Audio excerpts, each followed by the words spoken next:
560 The Answer.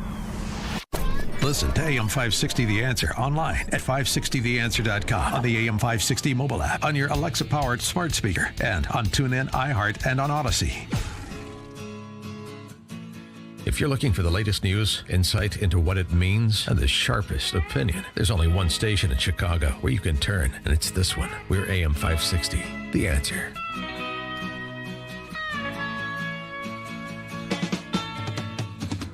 Top of the morning, Dan and Amy. I know, Amy, this is an annual event that's of great interest to you, being a friend to animals big and small. Furries from across the globe, many donning anthropomorphized animal costumes, took over the Hyatt in Rosemont for the world's largest furry convention last weekend. Oh. So, despite the loss of Boeing and Caterpillar, Citadel, and Tyson Foods, we still have retained the crown jewel of I remember, business in Illinois, business in the nation here in Illinois, and that would be the furry convention. Yeah, I remember a few years ago there was a fire alarm had been pulled at the furry convention. They all ran out in their costumes, and it was quite eye-opening, I could tell you that. Mm-hmm. Yeah. In their costumes. There are a lot of furries. There were escape rooms, virtual reality gaming, writing seminars, art shows, and much more.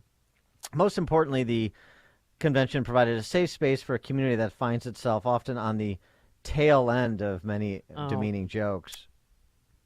Let's see what they did there. Mm-hmm. As a person who identifies themselves as Storm said, when I was growing up, I felt really alone, and the furry community is what kind of helped me get socialized and find some of the best friends in the entire world. Sure, man's best friend, the furry. Uh-huh. It's a subculture, that's for sure. Yeah, I wonder if, by the way, there's a charitable component of it as well. The group, all the furries at Midwest Fur Fest, if you attended, please give us a call. You can confirm this. The group donated $106,000, raised and donated $106,000 to Street Dog, which is a Colorado-based charity that provides medical care and other assistance to the pets of people experiencing homeless. So the pets. The pets, okay. The homeless with pets. Pets will get medical care and other assistance, not so much the owners. The Fur Fest saying, heroes don't always wear capes, but many wear fursuits. Wow. That's a quote. Okay. Mm-hmm. No, of course. Have you ever been to a furry convention? I haven't, but I was in Pittsburgh Right, that's right. Right after a furry convention. Stayed in the same hotel. This was before Chicago, the power structure here with Lightfoot and Pritzker ably managed to lure the Fur Fest from Pittsburgh to Rosemont. Wonderful. I mean, the economic accomplishments know no bounds here. And my Uber driver there in Pittsburgh was telling me how she knows the manager at the hotel, and the furry convention wasn't so well received at the hotel because a lot of the furries actually act out as animals, and so there was one furry who apparently was a cat and filled a dresser drawer with litter, with kitty litter, and went to the bathroom in it. Yeah, it clumps. I hope it clumped very well, to make it easier for cleanup.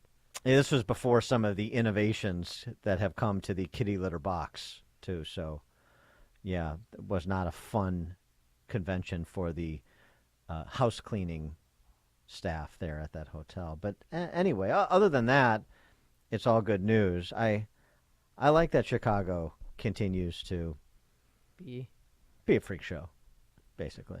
I mean, not to, pass judgment or anything, because as we know, heroes don't always wear capes. Sometimes they wear fur suits.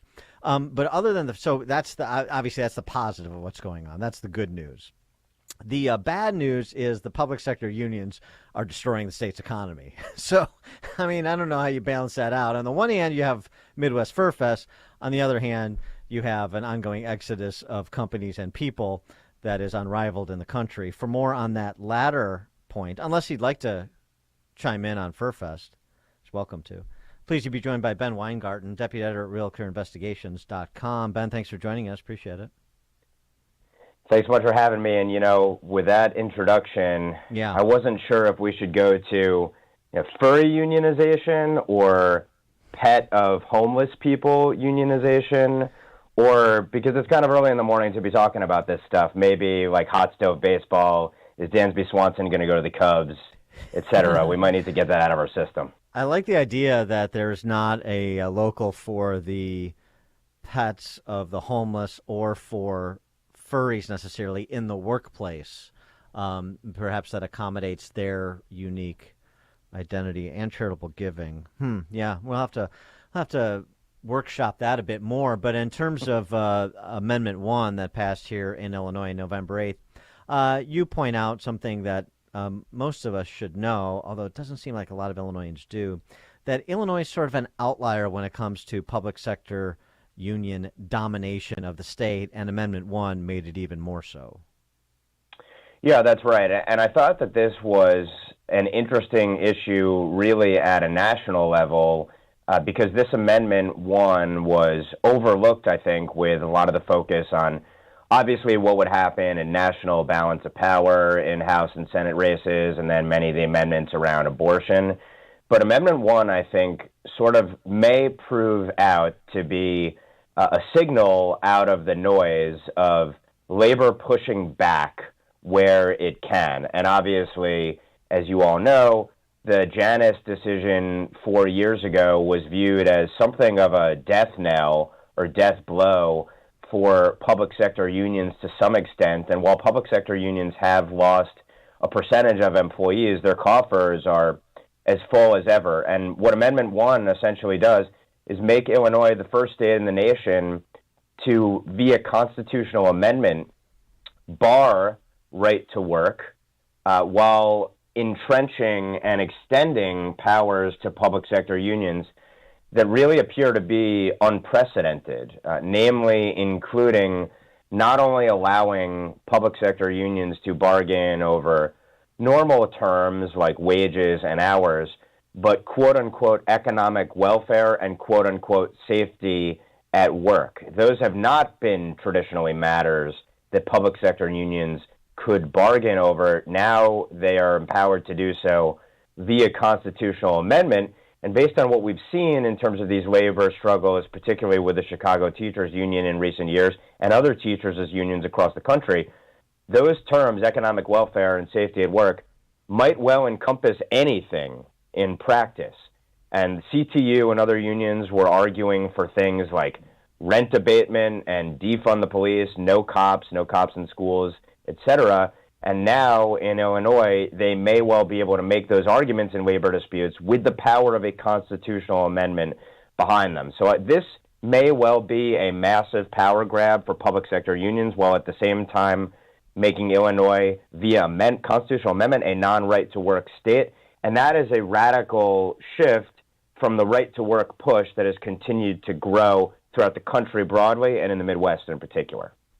Yeah, and the result of that, including those categories you just mentioned, safety, economic welfare, is it's just going to be that much more costly for employers per employee. I mean, you're just raising the costs of labor because you're going to have, I mean, who knows what you're going to have, but you'll see other union shops look at CTU's demands, some of which you were just ticking off, look at the demands of other public sector unions and other public sector settings and say, well, we want what they demanded as well. The other thing that's interesting, too, and we talked a bit about it on the show in advance of the election, just to give you an idea of where this could go and how quickly it could go off the rails, there's no reason why police and fire, like, for example, in Chicago, can't negotiate to eliminate the prohibition on striking, the residency requirement, things like that. That's right. And the way that the amendment appears to be interpreted, and obviously there's going to be litigation over probably every aspect of this as it's implemented and teachers try to avail themselves of its power going forward.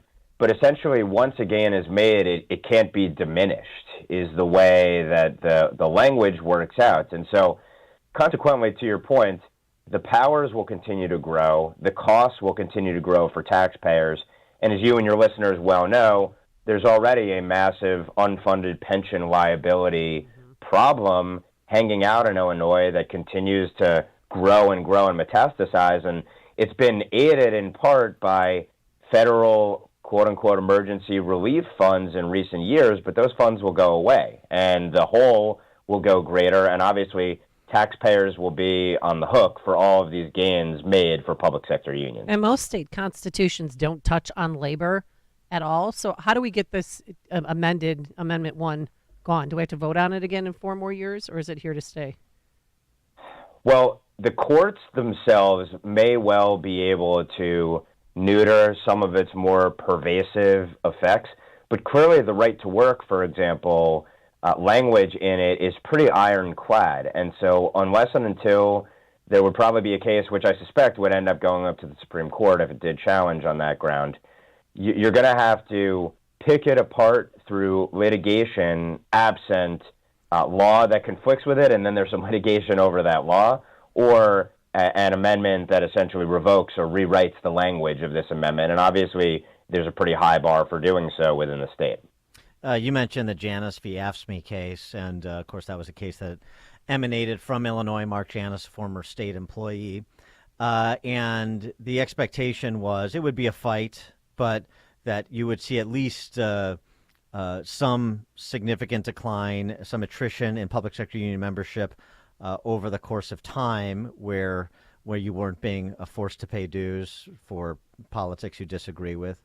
And this would cost the public sector unions, in the billions of dollars in terms of their influence over elections at the federal and state levels. And as you were saying, that hasn't exactly materialized. You mentioned these public sector union coffers are fuller than they've ever been. So what's going on? Yeah, essentially the unions themselves, I think, were prepared for there to be a potential mass exodus after Janus, and there has been nationally a meaningful percentage decline in public sector unions, and in Illinois as well, I believe a couple points in the pre-Janus to post-Janus trajectory loss. However, by the same token, unions raised their dues substantially as well, and so they've been kind of able to paper over to some extent the declines and really put forth a shrewd agenda in advance of what was expected with Janus to try and maintain the roles of their supporters. So even though Janus effectively extended right to work to public sector unions nationwide, they have thus far been able to withstand the decline. Certainly, private sector union rates are substantially lower across the country and in Illinois specifically. But in Illinois, about half the public sector union workers remain unionized to date, and obviously those unions stand to gain substantial power as a consequence of this amendment. Although they claim in their statements that, essentially this was a defensive move, that this is because there's been right-to-work pushes in other states, probably likely associated with Janus as well, that would be a threat to the public sector unions. And so consequently, this is just enshrining the status quo, essentially, within the state constitution. But we'll see if that's how it ultimately plays out in terms of practice when there are labor disputes between public sector unions and their employers, your elected representatives. He is Ben Weingarten, deputy editor at RealClearInvestigations.com. Ben, thanks as always for joining us. Appreciate it. Thanks so much for having me. Thank you. And he joined us on our turnkey.pro answer line. Connect with Dan and Amy on the AM 560 The Answer mobile app. Just text the word app to 64636 to download the app today. I'm attorney Stephen Leahy, and I have a message for business owners. Congratulations, you had a dream. You were bold.